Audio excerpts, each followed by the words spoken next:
Mr. Speaker, the people and the communities that I mentioned are how I got here, but they're not the full answer for why I fought to be here and why the people of York Durham have sent me here. I think there are at least 3 reasons that the people sent me here, Mr. Speaker. First, homes. The people sent me here because there is a sense among my generation that they will never get ahead, that no matter how hard they work, how much they save, how diligent they budget, let me just say that again for my colleagues on the other side, Mr. Speaker, how diligent they budget, we're still waiting for that from the other side, they will never own a home. And the dream of home ownership slipping away is creating depression and dejection amongst my generation. I want to share 2 stories from that, Mr. Speaker. One from a working couple in Uxbridge whose door I knocked on. Both had jobs, both had well-paying jobs, and they had a young family. And they said, you know, we're doing okay, but we are just scraping by. I don't know what else we could be doing. We both work full jobs and try to manage our family. Second, Mr. Speaker, I received a message just earlier this week from a fellow millennial like myself who lives in Keswick. And she is being evicted from her home and lamented to me that she has nowhere to go.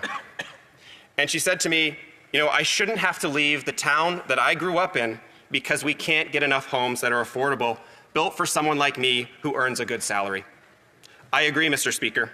The government's throne speech talks about building homes. It says that a new government agency will save us, that prefabricated and modular homes are the answer. I refuse to live in a shipping container, Mr. Speaker. I refuse to live in a communist-style tenement built by Brookfield Homes. Hear, hear. I demand for my generation the same opportunities that my parents had before me.